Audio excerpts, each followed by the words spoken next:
ಪುತ್ತೂರಿನಲ್ಲಿ ಶಾಸಕ ಅಶೋಕ್ ಕುಮಾರ್ ರೈ ಅವರ ನೇತೃತ್ವದಲ್ಲಿ ಸರ್ಕಾರಿ ಮೆಡಿಕಲ್ ಕಾಲೇಜು ನಿರ್ಮಾಣದಿಂದ ಜನರಿಗೆ ಗುಣಮಟ್ಟದ ಆರೋಗ್ಯ ಸೇವೆಯ ಜೊತೆಗೆ ಉದ್ಯೋಗ ಸೃಷ್ಟಿ, ಸ್ಥಳೀಯ ಆರ್ಥಿಕತೆ ಬೆಳೆದು ಜನರ ಜೀವನ ಮಟ್ಟವು ಸುಧಾರಣೆಯಾಗುತ್ತದೆ ಎಂದು ಕೆಪಿಸಿಸಿ ಸಂಯೋಜಕ ಕಾವು ಹೇಮನಾಥ ಶೆಟ್ಟಿ ಹೇಳಿದ್ದಾರೆ. ಅವರು ಸುದ್ದಿಗೋಷ್ಠಿಯನ್ನು ಉದ್ದೇಶಿಸಿ ಮಾತನಾಡಿ, ಮೆಡಿಕಲ್ ಕಾಲೇಜು ಘೋಷಣೆಯ ಹಿಂದೆ ಶಾಸಕರ ಪ್ರಯತ್ನ ವಿಶೇಷವಾಗಿದ್ದು, ಇದರಿಂದ ದಕ್ಷಿಣ ಕನ್ನಡ, ಕೊಡಗು ಜಿಲ್ಲೆಗಳ ಜನತೆಗೆ ಉತ್ತಮ ಆರೋಗ್ಯ ಸೇವೆ ಸಿಗುತ್ತದೆ. ಪುತ್ತೂರಿನ ಸುಮಾರು 20 ಕಿಲೋಮೀಟರ್ ವ್ಯಾಪ್ತಿಯಲ್ಲಿ ಭೂಮಿಯ ಮೌಲ್ಯ ಹೆಚ್ಚಾಗಿ ಹೋಟೆಲ್, ವಸತಿ, ಔಷಧ ಮಳಿಗೆಗಳು, ವೈದ್ಯಕೀಯ ಪ್ರಯೋಗಾಲಯಗಳು, ಸಾರಿಗೆ, ಇತರ ವ್ಯಾಪಾರ ಉದ್ಯಮಗಳಿಗೆ ಸಾಕಷ್ಟು ಅನುಕೂಲವಾಗಲಿದೆ. ಕಾಲೇಜಿನ ಕಾರಣದಿಂದ ಪುತ್ತೂರಿನ ಮೂಲಸೌಕರ್ಯವು ಅಭಿವೃದ್ಧಿ ಹೊಂದಲಿದ್ದು, ರಸ್ತೆ, ಕುಡಿಯುವ ನೀರು, ಸಾರಿಗೆ, ಇತರ ಮೂಲಸೌಕರ್ಯ ಕೂಡ ಗುಣಮಟ್ಟದಿಂದ ಕೂಡಿರಲಿದ್ದು, ಆರೋಗ್ಯಕ್ಕೆ ಸಂಬಂಧಿಸಿ ಇತರ ಶಿಕ್ಷಣ ಸಂಸ್ಥೆಗಳು ಕೂಡ ಪುತ್ತೂರಿಗೆ ಆಗಮಿಸಲಿದೆ.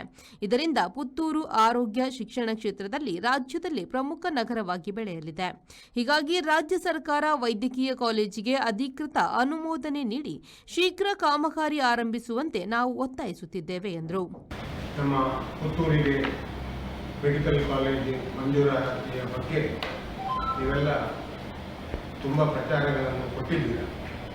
ಪುತ್ತೂರಿಗೆ ಮೆಡಿಕಲ್ ಕಾಲೇಜ್ ಬರುವಂಥ ಸಂತಸದ ಸಂಭ್ರಮದ ವಿಚಾರದ ಬಗ್ಗೆ ಈಗಾಗಲೇ ಅನೇಕ ವಿಚಾರಗಳು ಪ್ರಸ್ತಾಪ ಆಗಿದ್ದರೂ ಮುಂದೆ ಸನ್ಮಾನ್ಯ ಅಶೋಕ್ ಕುಮಾರ್ ರೈ ಈ ಮೆಡಿಕಲ್ ಕಾಲೇಜನ್ನು ಪುತ್ತೂರಿಗೆ ತರಲು ಅವರು ಪ್ರಯತ್ನ ಪಟ್ಟದ ವಿಚಾರಗಳು ಮತ್ತು ಇದರಿಂದ ಪುತ್ತೂರಿಗೆ ಆಗುವಂಥ ಪ್ರಯೋಜನಗಳು, ಪುತ್ತೂರಿನ ಸರ್ವತೋಮುಖ ಅಭಿವೃದ್ಧಿಯ ಚಿಂತನೆಗಳ ಜೊತೆಗೆ ಈ ಒಂದು ಮೆಡಿಕಲ್ ಕಾಲೇಜು ಪುತ್ತೂರಿಗೆ ಬರ್ತದೆ.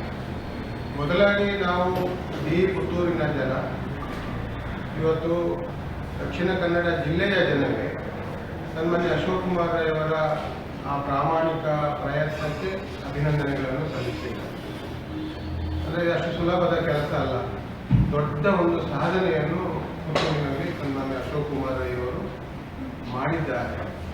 ಕನಸಿನಲ್ಲೂ ನೆನೆಸದಂಥ ವಿಚಾರಗಳು ಇವತ್ತು ಪುತ್ತೂರಿಗೆ ಮೆಡಿಕಲ್ ಕಾಲೇಜ್ ಮಂಜೂರಾಗಿರುವಂಥದ್ದು ಮತ್ತು ಅದರ ಮುಂದಿನ ಕಾರ್ಯಗಳು ಇವತ್ತು ನಡೀತಾ ಇರುವಂಥದ್ರ ಬಗ್ಗೆ ನಾನು ಇವತ್ತು ವಿಶೇಷವಾಗಿ ಪತ್ರಿಕಾಗೋಷ್ಠಿಯಲ್ಲಿ ಪುತ್ತೂರಿಗೆ ಮೆಡಿಕಲ್ ಕಾಲೇಜ್ ಬರುವುದರಿಂದ ನಮಗೆ ಆಗುವಂಥ ಅನುಕೂಲಗಳು, ಪ್ರಯೋಜನಗಳು, ಪುತ್ತೂರಿನ ಸರ್ವತೋಮುಖ ಅಭಿವೃದ್ಧಿಯ ಬಗ್ಗೆ ನಾನು ತಮ್ಮ ಗಮನಕ್ಕೆ ಕೆಲವೊಂದು ವಿಚಾರಗಳನ್ನು, ಪ್ರಸ್ತಾಪಗಳನ್ನು ಮಾಡಲಿಕ್ಕಿದೆ.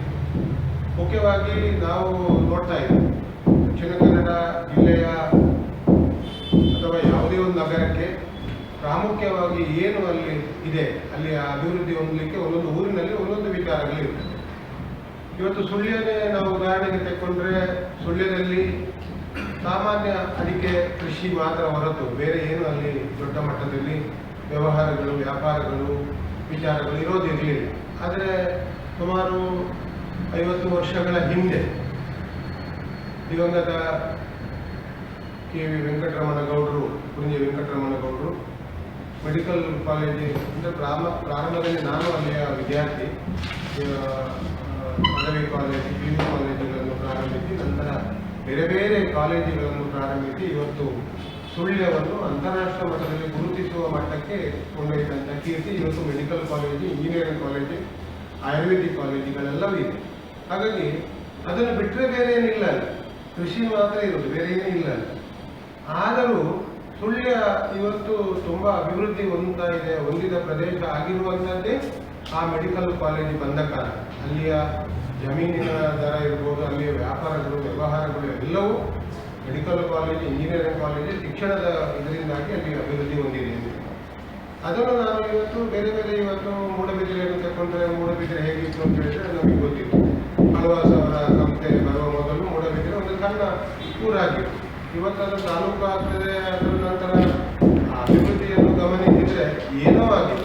ಇವತ್ತು ಮಣಿಪಾಲವನ್ನು ಗಮನಿಸಿದ್ರು ಅಷ್ಟೇ, ಕೇವಲ ಶಿಕ್ಷಣದ ಒಂದು ಕ್ರಾಂತಿಯಿಂದಾಗಿ ಇಡೀ ಊರಿನ ಅಭಿವೃದ್ಧಿ ಆಗಿದೆ ಅಂತ ಹೇಳುವ ದೃಷ್ಟಿಯಲ್ಲಿ ಇವತ್ತು ಪುತ್ತೂರು ಎಲ್ಲ ಕಡೆಗಳು, ಪುತ್ತೂರಿಗೆ ಅಂತ ನಾನು ಮುಖ್ಯವಾಗಿ ಅದನ್ನು ಉಲ್ಲೇಖ ಮಾಡುವಂಥದ್ದು. ನಾವೆಲ್ಲ ಯಾವಾಗ ಹೇಳ್ತಾ ಇದ್ದೀವಿ, ಪುತ್ತೂರಿನಲ್ಲಿ ಏನಿದೆ, ಪುತ್ತೂರು ಒಂದು. ಸುದ್ದಿಗೋಷ್ಠಿಯಲ್ಲಿ ಕಾಂಗ್ರೆಸ್ ಪ್ರಮುಖರಾದ ಲ್ಯಾನ್ಸಿ ಮಸ್ಕರೇನಸ್, ಅನ್ವರ್ ಕಾಸಿಂ, ಸುಪ್ರೀತ್ ಕಣ್ಣರಾಯ, ಗಂಗಾಧರ್, ರವಿಪ್ರಸಾದ್ ಶೆಟ್ಟಿ ಉಪಸ್ಥಿತರಿದ್ದರು.